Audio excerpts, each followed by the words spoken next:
I never thought I'd witness a mother weaponize her own child like that. My hands were shaking, my heart thudding so loud I swore the entire neighborhood could hear it. And then she screamed, "Get in the water or you're useless." Her voice cutting across the pool like a blade. The boy froze. His small legs trembled, his braces glinting under the afternoon sun. I could almost hear his shallow breathing from where I stood, my own chest tightening as if his pain had leapt straight into me. "Karen, stop this," I muttered under my breath, though she couldn't hear me. Or maybe I didn't want her to hear. Maybe I was buying time, trying to process how a mother could look at her disabled son and see only shame. The neighbors watched, whispering, some clutching their iced teas, others pretending to be too busy on their phones. No one moved. No one said a word. Silence, broken only by the slap of water against the pool's tiled edge and the boy's whimper. God, that whimper, thin and broken, like a bird with clipped wings. Karen stood over him, hands on her hips, her nails painted blood red, her sunglasses perched like a crown. She wasn't a mother in that moment. She was a tyrant. "You're not special," she barked. "You're just lazy. Swim or I'll drag you in myself." And then she did it. She shoved him. The splash was brutal, louder than it should have been, a smack that made the crowd gasp. The boy flailed, his arms jerking wildly, braces dragging him down instead of keeping him steady. Water filled his mouth and he coughed, choking, the sound stabbing through the summer heat like a siren. I dropped my drink. It shattered on the pool deck, glass skittering across the concrete. My legs moved before my mind did. I was sprinting, diving in, cold chlorine stinging my eyes as I grabbed him. His body was so light, terrifyingly limp, his breath ragged as I yanked him up into my arms. "Breathe, kid. Breathe. Come on. Stay with me." My voice cracked, desperate, trembling. His chest rose once, twice. Then he coughed water straight into my shoulder, his sobs racking against me. Relief slammed into me so hard I nearly cried right there. And Karen, she didn't flinch. She didn't rush over. She just adjusted her sunglasses, lips curling into something that almost looked like disgust. "He has to learn someday," she said coolly, like this was some kind of twisted life lesson. "What the hell is wrong with you?" I screamed, still clutching the boy. People were staring, but nobody stepped forward. Nobody but me. Always me. Karen tilted her head, her tone dripping with disdain. "Mind your own business. He's my son, not yours." I swear my blood boiled so hot I could taste iron. "If you were any kind of mother, you'd never." My voice broke and I tightened my grip on the boy, who clung to me with shaking fingers. For a moment, silence held again. Then a voice from the crowd whispered, almost trembling, "She's done this before." What? My head snapped toward the neighbor, an older woman, clutching her pearls. "Last week," he was screaming in the shallow end. "She locked the gate so no one could help. Said it was therapy." Therapy. That was her word for torment. I turned back to Karen, who smirked like a queen on her throne, daring me to challenge her. And that's when I made my choice. No more whispers. No more cowardice. I was done watching this monster hide behind the word mother. I called the police. My voice shook as I relayed every detail to the dispatcher. Her shove, the boy's braces, the way she stood there like she'd done nothing wrong. My hands still smelled of chlorine, my clothes dripping, but I didn't care. "Send someone now," I begged. "He's not safe with her." Karen's eyes widened, just a flicker, then narrowed into slits. "You wouldn't dare," she hissed, her words dripping venom. "Oh, I already did." I shot back, my own voice surprising me with its steel. Minutes dragged into an eternity. Karen tried to laugh it off, telling neighbors I was overreacting, that her son needed tough love. But I saw it. The cracks in her confidence. The twitch in her jaw. The way she kept glancing at the boy still clinging to me like a lifeline. Then the sirens came. Blue and red lights washed over the pristine suburban cul-de-sac. A jarring contrast to the manicured lawns and sparkling pool water. Officers stepped out. Firm voices cutting through the crowd. "Ma'am, we need to speak with you." Karen tried everything. Charm. Lies. Tears. She even threw me under the bus, pointing her finger like a dagger. "She's obsessed with me. She hates me. She's trying to take my son." But the boy, God bless that child, found his voice. Small. Shaky. Brave. "She pushed me." He whispered. Then louder. Trembling but determined. "She always pushes me." That was it. That was the nail in her coffin. Karen lunged, shrieking, "You liar." Her sunglasses flew off, her hair whipping wild as two officers pinned her back. Her screams echoing like some unhinged animal. The neighbors gasped. Phones out, recording every second. "Let me go. He's mine. You can't take him from me," she wailed, her voice cracking, rage turning to something almost pitiful. Almost. The boy buried his face in my chest and I whispered, "You're safe now. I promise." As they dragged Karen to the squad car, her voice carried over the summer air. Curses. Accusations. Empty threats. But nobody defended her. Not anymore. The queen had lost her crown. And just when I thought it was over, the twist came. One officer turned to me quietly, his expression grave. "You did the right thing. We've had reports. Multiple reports. Neighbors filed complaints. But every time, she spun it, called it therapy, said they misunderstood. CPS has been watching her. But now we have proof." I froze. Reports. Multiple. My stomach churned. How many times had that boy suffered while the rest of us turned away, convincing ourselves it wasn't our place? Guilt hit me like a wave, but the officer's next words steadied me. "Because of you, he's getting out. Because you didn't stay silent." That night, after the flashing lights faded and the crowd dispersed, I sat on my porch, wet clothes clinging, exhaustion weighing me down. The boy was with child services now, safe, but his eyes haunted me, those wide, fearful eyes that had seen too much, endured too much. And Karen, she was sitting in a cold cell, stripped of her sunglasses, her lies, her audience, facing charges she couldn't wriggle out of. Her reign ended not with applause, but with handcuffs clicking shut. Sometimes justice doesn't come with fireworks. Sometimes it comes with silence. The heavy, liberating silence of knowing a child will finally sleep without fear. But I'll never forget that sound. The splash, the gasp, the choke. It replays in my head, over and over. A reminder that cruelty hides in plain sight, dressed as normal, disguised as love. And I wonder, how many Karens are out there right now, pushing their children past breaking points while the world sips iced tea and looks away? So I'll ask you this. If you saw it, if you heard it, would you step in? Or would you wait for someone else to? Thank you for listening, and if you believe stories like this need to be told, don't forget to subscribe to the channel for more. You ever feel something's off, but you can't quite prove it yet? That's exactly how I felt the first time I walked past the old brown shed behind Lot 13. The hinges were always locked tight, and this odd chemical smell hung in the air, faint but wrong, like rubbing alcohol mixed with something spoiled. And the two sisters who lived there, classic HOA Karen's high-pitched complaints, staged smiles, and always calling the shots like they owned the block. I'm Devin Clark, EMT, Army Reserve, and part-time neighborhood punching bag for suburban drama. I don't usually get involved in HOA squabbles, but this one grabbed me by the collar and dragged me in hard. It started with a frantic call on a Tuesday afternoon.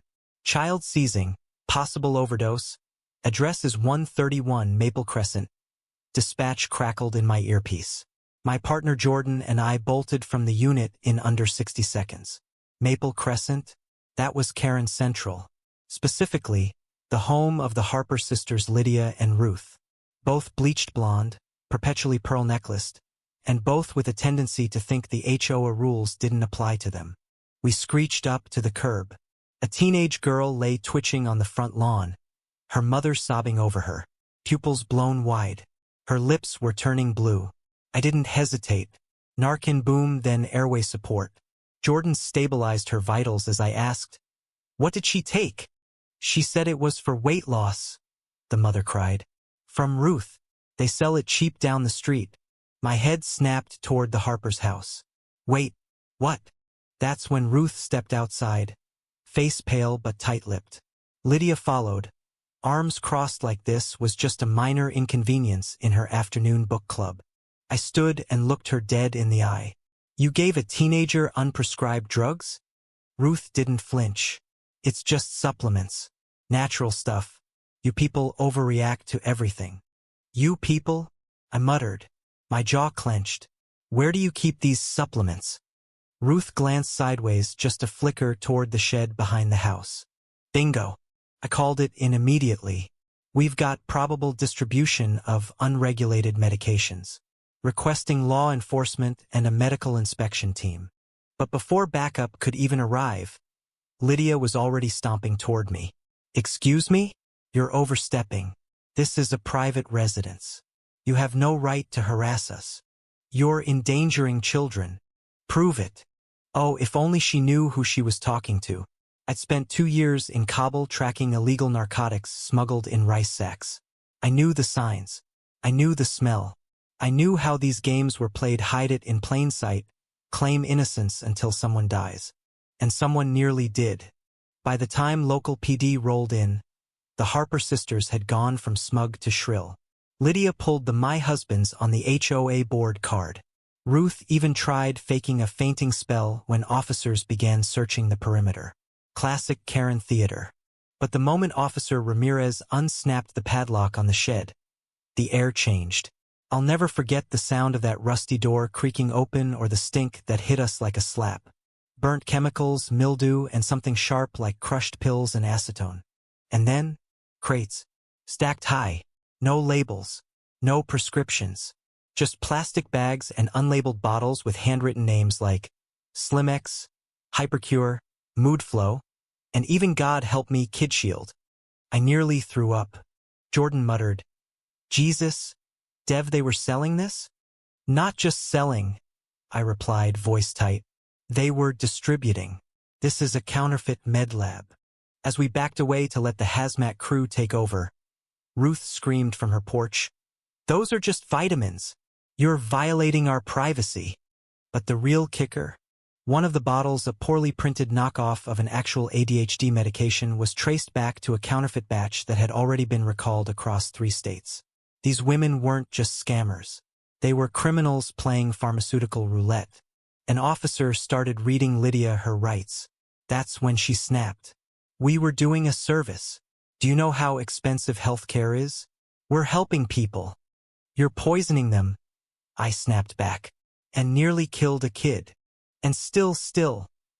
Lydia had the audacity to point at me and shriek, "This is harassment.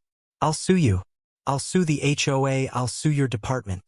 "Lady," Jordan muttered, shaking his head, "you're gonna need a lawyer for a whole different reason.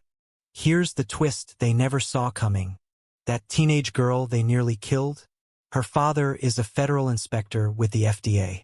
And once word reached him what happened to his daughter because of an unregulated diet pill she bought for $20 from a neighbor's wellness shed, he unleashed the full force of federal oversight. Within 48 hours, their house was surrounded by suits and boxes stamped with the FDA seal. The shed was dismantled piece by piece. Everything was logged, photographed, and bagged as evidence. And then came the news vans and the HOA meetings. Oh, the HOA meetings. Lydia had chaired the Community Wellness Committee for 5 years, pushing bans on gluten and mandatory organic weekends. Turns out, Her little empire of judgment was built on a rack of poison-stuffed shelves and lies. The HOA board turned on them in record time. One board member, an elderly woman named Miss Janelle who'd once been bullied off the gardening committee by Lydia, stood up and declared, "I told y'all she was crooked, took my hydrangeas but couldn't hide her own rot." You could hear the mic drop. But it didn't stop there. Ruth tried to argue she was just an amateur herbalist, citing YouTube credentials and vague Pinterest posts. But a full inventory found knockoffs of everything from asthma inhalers to hormone meds and, worst of all, several pet medications misbranded and relabeled for human use. I couldn't believe the audacity. No, scratch that. I could believe it. Because people like the Harper sisters think rules are for other people. They think they're smarter, safer, untouchable behind their lace curtains and HOA bylaws. But this time, Karma wore a hazmat suit and brought a clipboard. And let me tell you, watching those two get cuffed and walked past their manicured tulips while the whole neighborhood stared? Chef's kiss.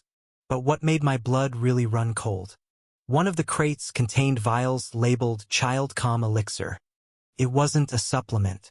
It tested positive for phenobarbital, a controlled sedative. They were drugging kids. I swear I had to step aside for air. I felt sick. I'd seen shady things overseas, but never thought my own neighborhood cul-de-sac America would become a pharmaceutical black market run by women who baked banana bread for charity and reported me to the HOA for using non-standard mailbox paint. When the Harpers were arraigned, the judge denied bail for Ruth. Lydia was granted supervised release, but not before her face went viral on every news channel with headlines like, "Suburban Sisters Accused in Counterfeit Drug Scheme That Hospitalized Teen." And the kicker? The HOA board voted unanimously to rename the community garden after the EMT team that helped uncover the operation. Me and Jordan? We got a standing ovation. But I'll tell you this. I didn't feel proud. Not really. I felt angry. That it took someone almost dying. That so many neighbors had looked the other way. That these women thought they could profit off pain. And I still hear the girl's mother sobbing sometimes in my mind. But then I remember something else. That kid survived. Because we showed up. Because someone blew the whistle. Because justice, though late, came with sirens and boots on the ground. And the Karens? Well, they finally learned you can't outtalk truth. You can't outargue science. And you sure as hell can't hide poison in a backyard shed and expect no one to notice. Not on my watch. And just when I thought it was over, the final blow came swinging in the form of a multi-state lawsuit. Turns out, the counterfeit meds the Harper sisters distributed weren't just local. Ruth had been shipping small batches through online wellness forums using fake names and prepaid labels. Several victims' parents of children with epilepsy. A retired vet who used what he thought was insulin. Even a woman who miscarried after taking their natural pregnancy booster stepped forward. The federal prosecutor called it a grossly negligent, calculated operation rooted in greed and disguised as suburban wellness. The class action lawsuit now included over 60 plaintiffs across 5 states, with damages potentially climbing into the millions. Lydia cried on camera, blubbering about how they never meant to hurt anyone. Ruth claimed she was misled by bad suppliers. But no one bought it. Not the FDA. Not the neighbors. And certainly not the judge, who stared at them like they were a stain on his courtroom floor. The sentencing is still months away, but word is they're both facing serious time. Federal prison, not the country club kind. And the Harper home? Seized. The shed? Bulldozed. Every trace of their fake empire gone. You know what stung them most? Not the cops. Not the news coverage. Not even the lawsuit. It was the silence. No one came to defend them. Not a single neighbor spoke up. Their little empire of power and gossip? Dismantled brick by brick. Because when you spend years pushing people around, don't be surprised when no one shows up with a character reference. I still walk past that lot sometimes. The grass is finally growing back. The shed's gone. The smell? Gone too. But the memory stays. And every time I see that teenager laughing with her friends, alive and well, I remind myself. Sometimes the villains look like PDA moms. Sometimes the heroes wear boots and carry Narcan. And sometimes, just sometimes, karma doesn't knock. she kicks the damn door in. So yeah, if you believe in standing up to Karen, she floored the gas pedal right there at the park, aimed straight at my son. My deaf, 10-year-old son who didn't even hear her screaming until it was too late. And I swear to you, in that one frozen second, I stopped being a neighbor and became something else entirely. Let me back up a bit just a sec, 'cause I need you to understand something. This wasn't some random road rage. This was Karen, our local HOA Tarrant, who'd been after my family since the day we moved in. But that day at Willowbrook Park, that wasn't just the last straw. That was a full-blown federal felony in motion. And she picked the wrong dad to push that far. My name's Jason. I'm a single dad, widowed 4 years ago, raising my boy Nathan the best I can. And yeah, I work for the FBI. Counterintelligence, to be exact. But out here in suburbia, I keep a low profile. I go by Jay. I wear flannel, mow my lawn like everybody else, and coach Little League on weekends. I don't flash a badge unless I have to. And for the first 3 months in Rosewood Lakes, life was quiet. Mostly. Until Karen happened.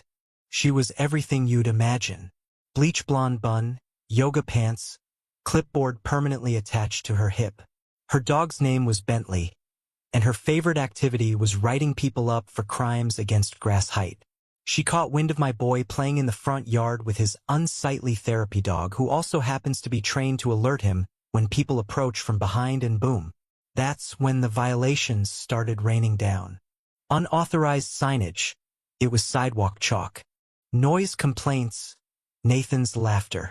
And of course, unregistered emotional support animal. That one was Rich. But I kept it cool. I smiled, nodded, let her drop her little paper slips in our mailbox.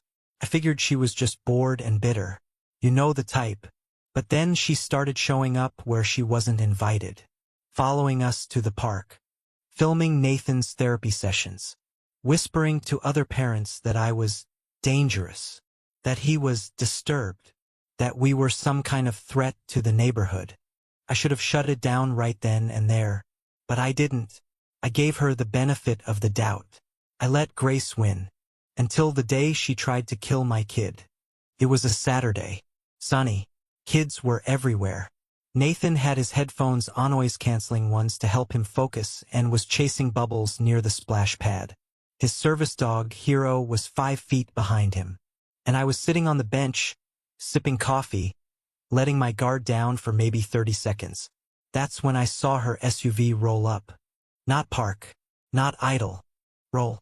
Right. Fast. I stood up, already moving toward her, waving, yelling. But Nathan didn't hear me. He had his back to her, laughing, chasing another kid. And Karen? She was screaming through the window, "Get out of the way!" Like he could hear her. And then she stomped the gas. The sound of tires chirping on pavement. A split second of disbelief, and then Hero lunged. Full-on tackled Nathan out of the way. The SUV brushed his shoe. Karen slammed the brakes. Hard enough to screech, but not before everyone at that park had turned to see what the hell just happened. Silence fell like a hammer. One mom screamed. Another kid started crying. And Karen? She jumped out of the driver's seat like she was the victim. "He darted into the road," she shouted. "You all saw it. Lady, we were in a park." I didn't say a word. Not yet. I knelt next to Nathan, checked him over. He was trembling, clutching Hero, eyes wide with confusion. Then I turned around, slow, deliberate, and walked toward her. Now, I told no one in the neighborhood about my job. I liked the peace. But right then, I reached into my back pocket and flipped open my credentials. Karen's face paled like she'd seen a ghost. "You just committed felony vehicular assault on a child," I said, my voice low, steady, dangerous. "You better pray he's okay." She sputtered, something about him being in the road, about how I couldn't prove anything, how she was just trying to enforce safety. There were 27 witnesses. I took Hero's collar cam, the one I'd trained him to wear, and played it back. The footage showed everything. Karen's SUV accelerating. Her yelling. Nathan oblivious. Hero's leap. Her bumper grazing his sneaker. and her voice clear as day shouting, "They don't belong here." You could hear the air leave the crowd. An off-duty paramedic dad called it in. Police showed up 10 minutes later.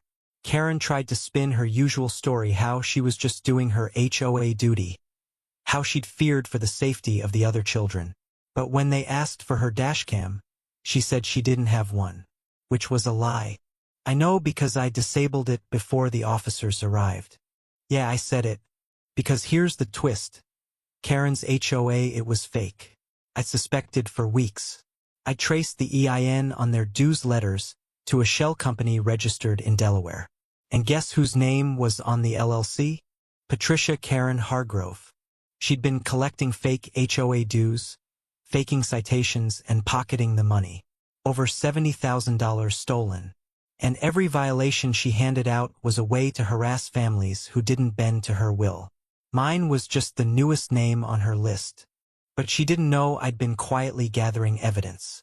Emails, deposits, signatures, hidden cameras in her mailbox, and a wire from her VPU I flipped 3 nights earlier. I had it all. So when the cops hesitated, I stepped forward again, showed them my ID this time. FBI active duty. I told them to detain her for attempted vehicular assault pending federal review. Then I called it in. You ever seen a Karen get perp walked in front of a playground full of kids? It's like watching a balloon deflate in slow motion. The screams turned to silence. Then whispers. Then applause. Actual applause.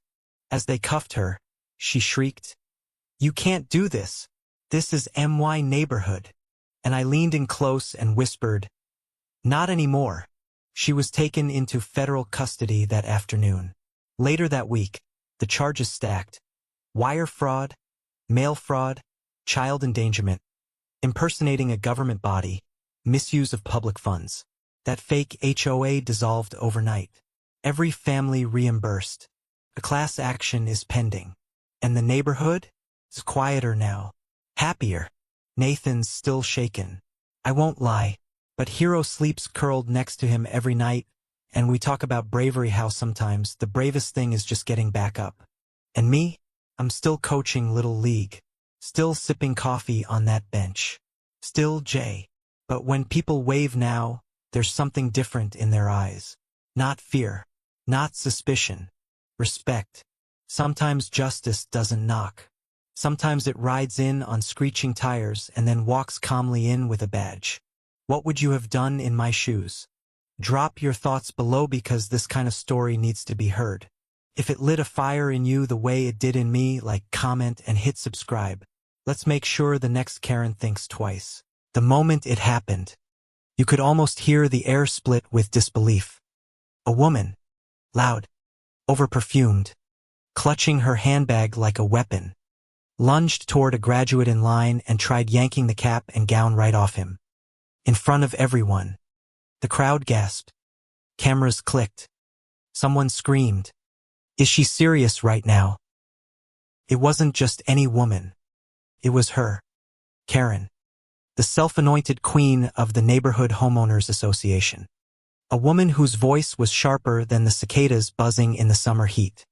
She never missed a chance to remind people that her daughter deserved better.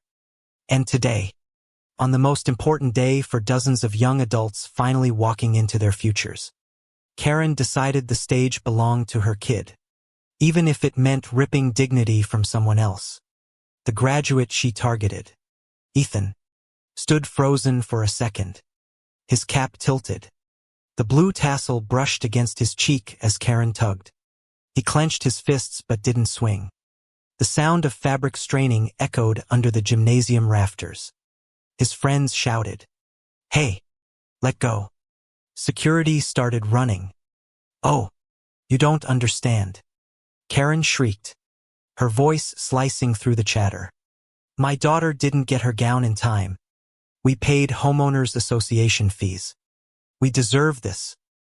The nerve, the audacity. You could feel the crowd shifting, the tension building like a storm about to break. Parents muttered. Students pulled out phones. Everyone sensing this was about to explode. Ethan's mother, seated just 2 rows up, bolted upright. "Are you insane?" she yelled, voice cracking with fury and fear. Her hands shook, not from weakness but from rage. The sound carried. Mothers know how to cut through noise when their child is threatened. Karen didn't stop. If anything, she pulled harder, her manicured nails digging into the sleeve. "It's just fabric. He'll understand. My daughter deserves to walk. She's smarter than half these kids anyway." A hush spread. Did she really just say that? The insult bounced off the bleachers like a ricochet bullet. You could almost feel people's faces flush red.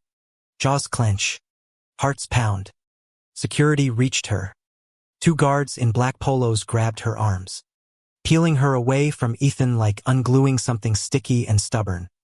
Her perfume lingered, choking the air. She thrashed. She wailed. She stomped her heels so hard one snapped off. "You can't do this to me. I'm the Homeowners Association president." The gym erupted, not in sympathy, but in laughter. Sharp, mocking laughter.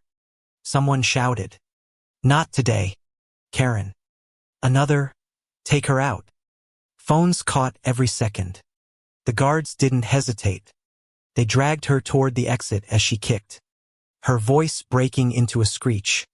Her daughter, poor girl, stood off to the side in her sundress, tears streaming, covering her face with both hands.